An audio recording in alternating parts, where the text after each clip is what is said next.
Hello दोस्तों, स्वागत है आपका हमारे यूट्यूब चैनल पर।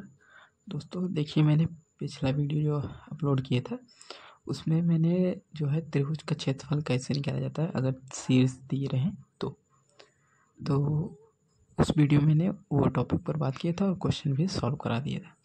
तो आज का हमारा टॉपिक है तो क्या है कि वर्ग आव्यूह का सारणी। और इसके लिए सॉरी दोस्तों कि वीडियो थोड़ा लेट जो है हो गया, क्योंकि कुछ प्रॉब्लम थी तो इसलिए। बाकी मैं प्रयास यही करता हूँ कि वीडियो डेली अपलोड हो, क्योंकि आप सभी को भी पढ़ना रहता है। तो फिलहाल देखिए कि वर्ग आव्यूह का सारणी किसे कहते हैं। ठीक है, कि जैसे कोई वर्ग आव्यूह हो गया, मान लीजिए कि ये हमारा आव्यूह ए है, कि ये हमारा कोई आव्यूह है। तो आव्यूह कुछ भी हो सकता है, तो मैं A B C D E F G H I है ना। तो आव्यूह आप कुछ भी मान सकते हैं। मान लीजिए ये हमारा कोई वर्ग आव्यूह है, तो ये हो गया।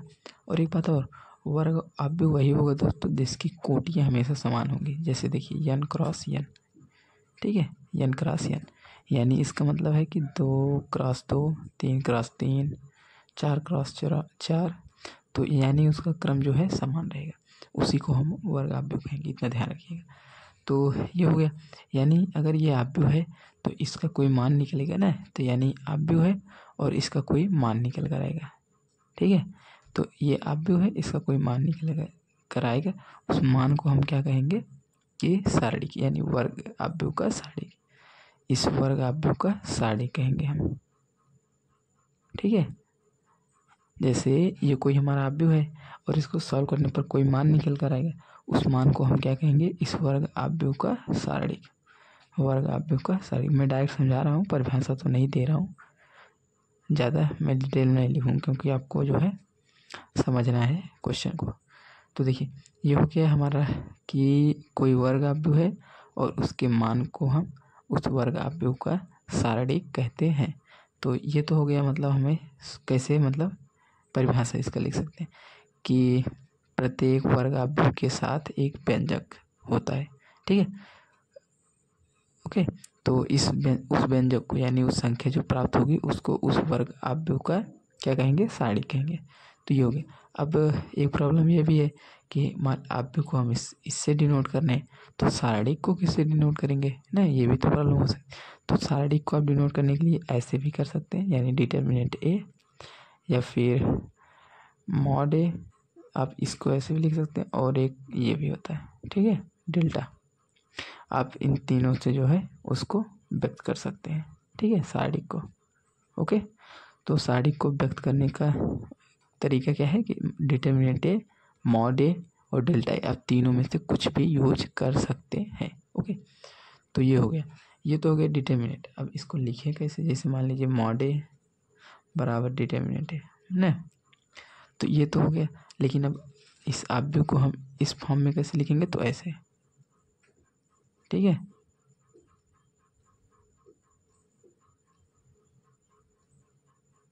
ओके, देख रहे हैं इसमें जो है ये बंद है, ठीक है, लेकिन इसमें जो है एक मॉड की तरह है, तो इसको हम क्या कहेंगे, वर्ग आव्यूह का सारणी। ओके, तो ये तो हो गया दोस्तों हमारा कि वर्ग आव्यूह का सारणी क्या होता है। अब इसके बाद अगला हमारा पॉइंट होगा कि जैसे कोई आव्यूह है, बता दे रहा हूँ, उसको ध्यान रखिएगा। जैसे मान लीजिए ये कोई हमारा आव्यूह है, ध्यान से समझिएगा। मान लीजिए 2 3 1 4 5 6, कुछ भी आप लिख दीजिए। मान लीजिए ये हो कोई हमारा, ओके, ये कोई हमारा आव्यूह है। ठीक है, इसको हम पूरा क्या कहेंगे, आव्यूह। अब बाई चांस अगर कोई पूछ ले कि मान लीजिए कि इसमें से 3 क्या है, ऐसे लिख कर दे दे, तो आप इसमें से 3 को क्या कहेंगे, तो आप 3 को क्या कहेंगे, उप आव्यूह। ठीक है, उप आव्यूह या फिर सब मैट्रिक्स, इतना ध्यान रखिएगा। ठीक है, तो इस बात को ध्यान रखिएगा कि इसमें से कोई भी अगर कुछ भी निकाल ले, जैसे ये हो गया 2 3 4 2, ऐसे निकाल ले, या फिर इसमें से कोई भी नंबर निकाल कर ऐसे रख दे, तो उसको आप क्या कहेंगे, उप आव्यूह, यानी सब मैट्रिक्स। ओके, तो ये तो हो गया छोटे छोटे पॉइंट। तो अगला है दोस्तों हमारा उपसारणी, जिसको आप माइनर कहते हैं। ओके, तो माइनर का क्या होता है, जैसे उपसारणी, उपसारणी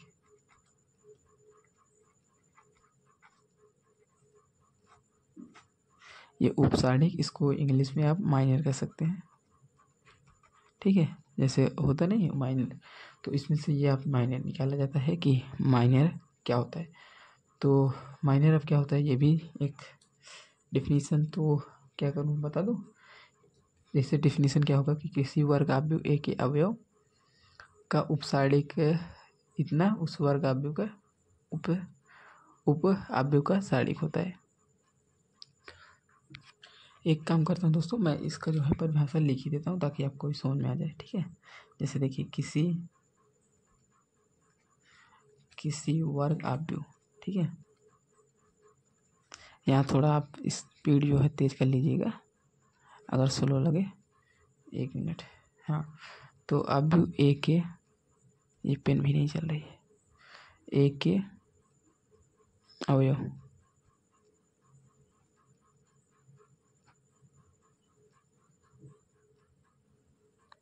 ठीक है, ए के अवयव ए आई जे, यानी अवयव कुछ भी हो सकता है। ठीक है, 1 2 2 1 जैसे भी हो, तो ये हो गया हमारा कोई भी अवयव। ठीक है, तो इसके बाद का आगे लिखेंगे का उपसारणिक,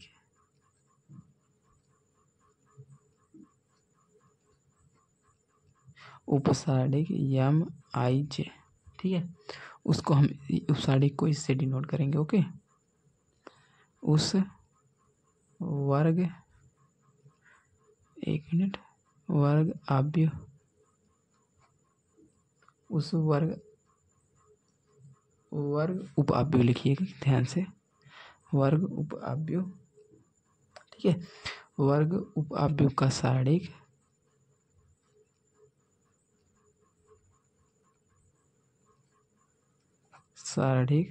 होता है। ठीक है, अब आगे लिखेंगे जो ए की, यानी ए क्या है हमारा वर्ग आव्यूह, ए की आई वी। ठीक है, आई वी पंक्ति, आई को हम पंक्ति के रूप में डिनोट कर दें ना, आई वी पंक्ति एवं जे वे। ठीक है, जे वे आप लिखिए, जे वे स्तंभ, जे वे स्तंभ को छोड़ने पर प्राप्त होता है। इतना परिभाषा हो गया। अगर परिभाषा न समझ में आए तो कोई बात नहीं, उसको छोड़िए। तो हम जो है डायरेक्ट क्या करेंगे, हम एग्जाम्पल समझते हैं। ठीक है, एग्जाम्पल से ज़्यादा बढ़िया रहेगा। देखिए, जैसे ये कोई हमारा आव्यूह हो गया, 2 3 4 5, ये मान लीजिए हमारा कोई आव्यूह हो गया। अब हम कहें कि इसमें से जो है सभी का क्या निकालिए, उपसारणिक। जैसे मान लीजिए मैं कहा कि 2 का उपसारणिक निकालिए, 2 का उपसारणिक, तो आप क्या करेंगे, 2 का उपसारणिक यानी 2 का उपसारणिक, तो इसको आप लिखेंगे यम। ठीक है, 2 किस पर है, 1 1, ये मतलब अवयव जो है किस स्थान पर है, तो 1 1, तो यम 1 1 बराबर, तो इसको छोड़ के, ठीक है, ऐसे। ओके, इसको छोड़ के इसके सीध पे सारे छोड़ कर जो बचेगा वही रहेगा, तो 5 बचा। इसी तरह से अगर हम 3 का निकालें, 3 का उपसारणिक, तो यम, ये क्या है, दूसरी पंक्ति है और पहला स्तंभ है, तो दूसरी पंक्ति पहला स्तंभ, तो इसको छोड़ के जो बचेगा 4। इसी तरह से दोस्तों हम निकालेंगे यम, इसके बाद 1 2, यानी पहली पंक्ति दूसरा स्तंभ, पहली पंक्ति दूसरा स्तंभ, पहली पंक्ति दूसरा स्तंभ, तो पहली पंक्ति दूसरा स्तंभ। ओके, तो इसमें से इसको छोड़ के बचा 3, तो ये लिख लेंगे। इसी तरह से यम 2 2, यानी ये वाला, तो बचा 2। ठीक है, तो इसी तरह से हम इसको सॉल्व करते हैं। तो ये तो हो गया हमारा, जैसे कि मान लीजिए अगर 2 क्रॉस 2 का जो है एग्जाम्पल दिया रहा है। एक हम बात करते हैं दोस्तों थोड़ा बड़ा मतलब 3x3 का। ओके, जैसे मान लीजिए ये हो गया 1 4 5 7 8 6 3 2 9, ये मान लीजिए कोई हमारा वर्ग आव्यूह है। ओके, वर्ग आव्यूह। अब इसमें से जो है मैं एक एक करके आपको पूछ रहा हूँ, आप बताते जाइए, मतलब आप सॉल्व करते जाइए। तो देखिए, मान लीजिए मैंने कहा कि इसमें से 8 का जो है उपसाडिक निकालिए। 8 का उपसाडिक,